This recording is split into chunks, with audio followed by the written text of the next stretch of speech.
Bam! Here we go. What's up, y'all? We're going to talk about growing together or growing apart. Growing together or growing apart, okay? And this is a sensitive subject because I should put a warning on here. This may cause growth or this may cause an argument, okay? Because sometimes when you're on the edge of an argument, you're also on the edge of intimacy and growth and connection.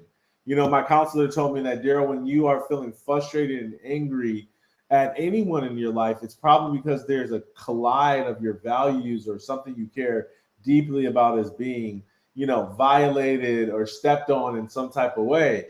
And doesn't mean that I'm always right or justified in my expression of the anger, but it does mean that there's, something to be talked about. So we're just going to talk about really quick. It's going to be a short stream.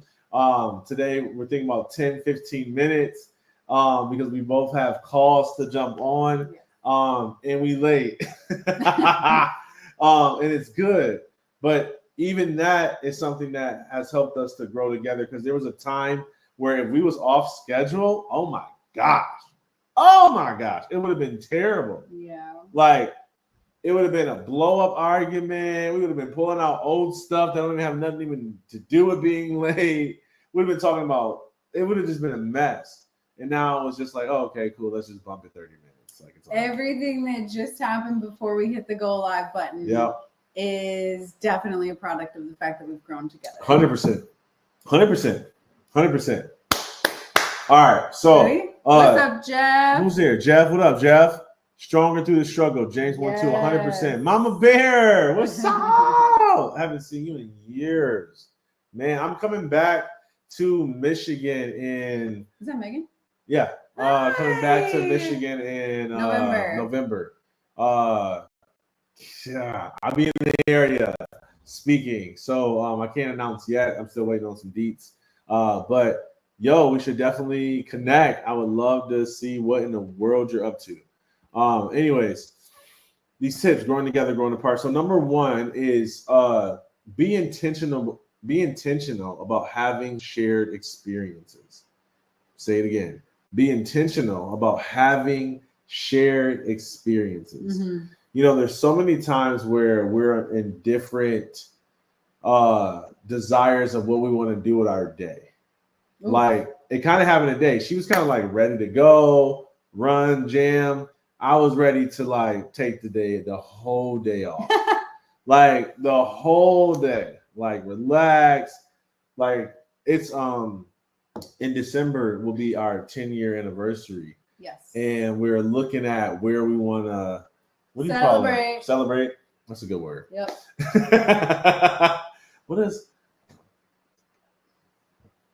Is that not the word? When you get married with nobody else around. Oh, okay, cool. Hello. Hello. I just make sure I use the right word.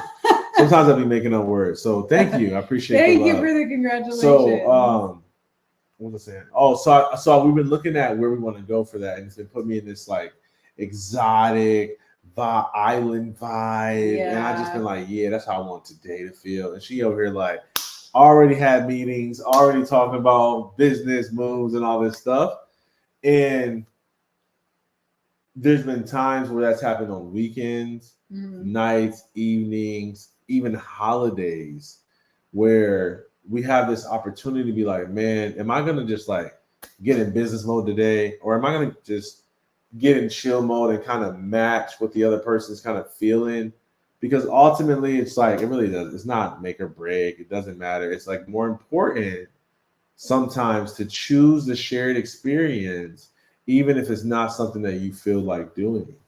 And so I guess I am kind of sad I didn't feel like doing this live stream today. But now that I'm doing it, I feel like doing it. Now I'm leading it and talking. And so here's how the switch up can happen. And I've seen so many couples, so many business partners who, because they can't have that level of sacrifice in the relationship, they can no longer do the business together. They can no longer sustain the relationship. They can no longer hold the success or the growth of the company, all because of the relational dynamic that's getting in the way of whatever they're trying to do in life together. And so it's an important thing, as funny as it is, as small as it seems, it's an important nuance to just start to choose shared experience and just monitor it. Like, I think, like, let's get to the point where we're choosing the shared experience more times than we're not. Yeah. You know, because I don't think it's like, oh, that's all I do. Because I personally think every person has to choose their mix. What's right for you and your season and your family, your partner, your relationship. But there's always going to have to be that level of sacrifice, in my opinion. Yeah. Yeah. Yeah. What comes up for you around that?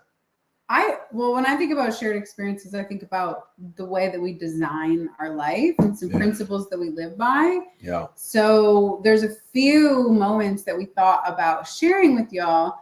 And they could have they could have very easily been where we take separate routes. Like Daryl goes on a trip and I stay home with the kids, versus let's figure out how to do this together. Or we go a route where we do get to see family versus not. And I think for us, we've just come to the place where we decided we really want to include our family in as much as possible in these excursions and trips and business.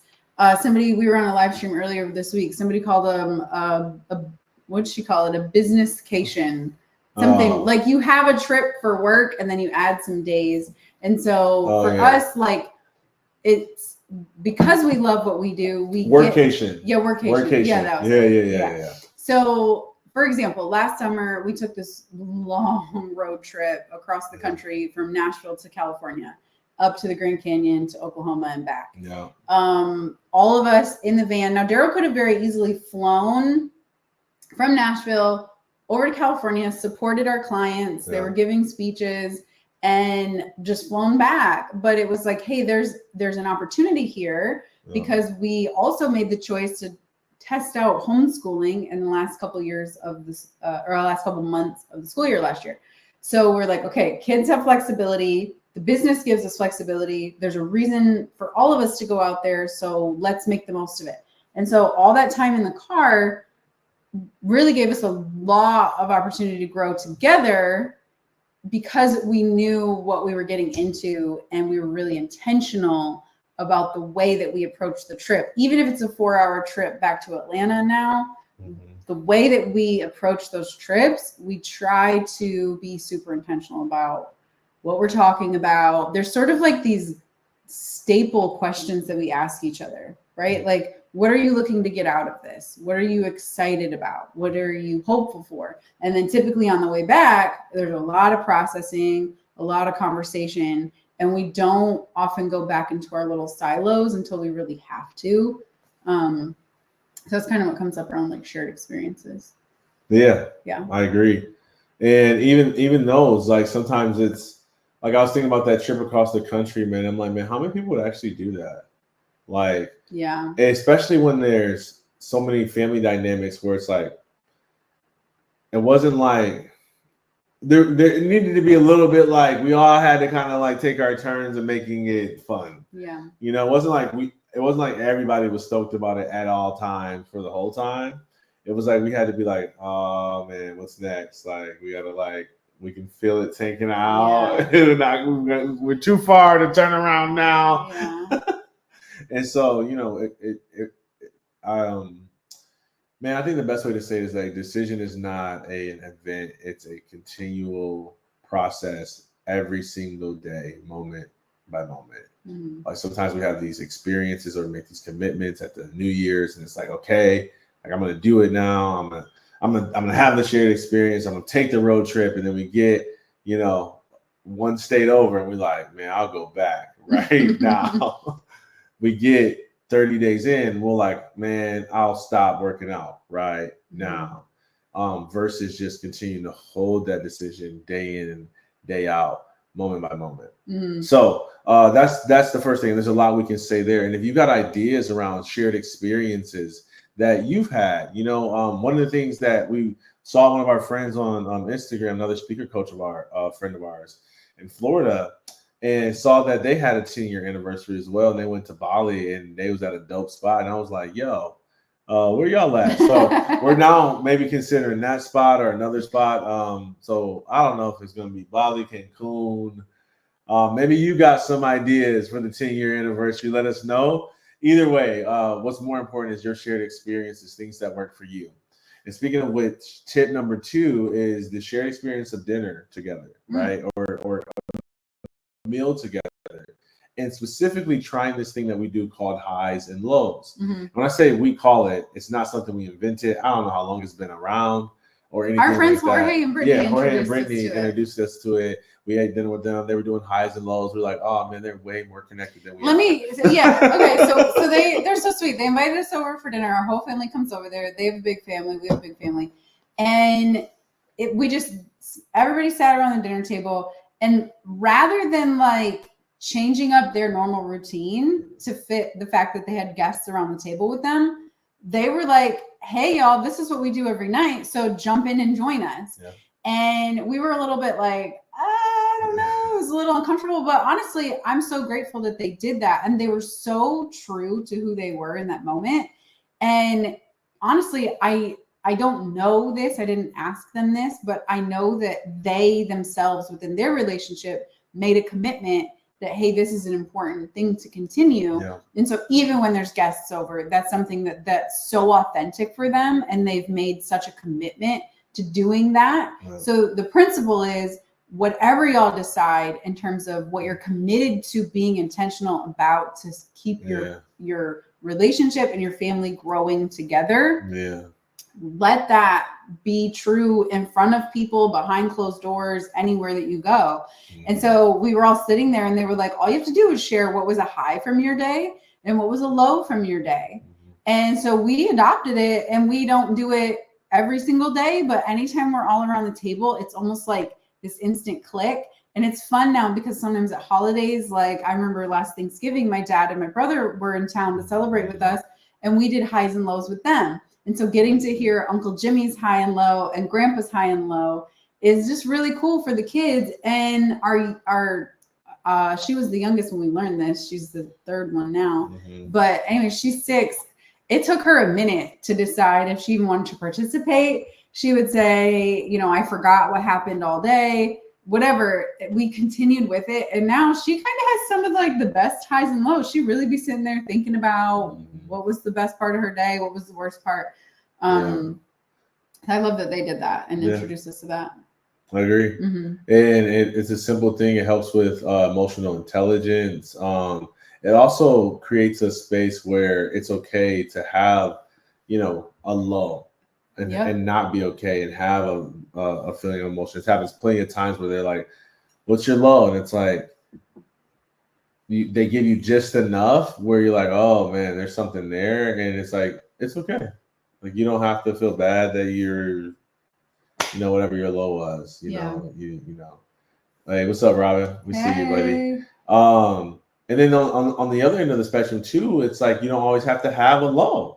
Like sometimes, that's true, so there was this whole thing of like, man, we don't always have to have a bad thing. It was like multiple times where I just I have 2 highs? And then it turned into this thing where I've got 3 highs and 1 low, and it's just like now it's like good. I'm being honest about how I feel, where I'm at in life, and that's emotional intelligence, not just for kids, it's for adults, it's for all of us, and it's healthy expression in family. And again, then we feel more connected as a unit. So I don't know how long we'll do it. I hope we can continue it. Maybe we'll find something else or something different, but try it out, because it's a small little thing that just like it's enough of a tool to get you started if you're just like trying to switch it up, have a little different conversation, and lean into some other areas. And that's just it, man. You can Google probably things to do at dinner and things to freshen up dinner. There's probably so many blogs and so many answers and so many things.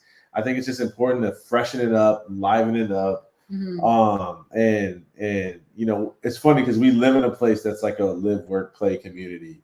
And so it's like, I do enjoy just kind of not having to go anywhere, but at the same time, sometimes I got to like legit get out of the same little routine and rhythm just because it just freshens up life. So that's it, man. That's how you grow together versus apart. And as simple as it sounds, like when we see people that don't stay together, the things that split up, like a lot of times it's little decisions like this that they just refuse to make. They refuse to do the high and low.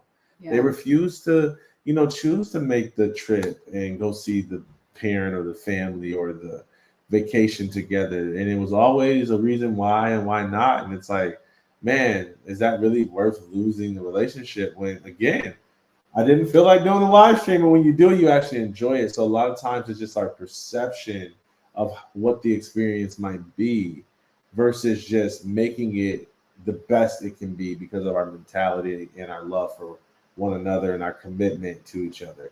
So I hope that is add some value to you. We're gonna jet now. Let us know what your takeaways are. Let us know again what your shared experience is, what your meal routines are, what's your version of high and lows. Do you have some hack, some way to build intimacy and connection and trust and greater levels of commitment with those you live, work, and play with? Let us know. Okay, because hopefully you're growing together instead of growing apart, right? Yeah. Peace.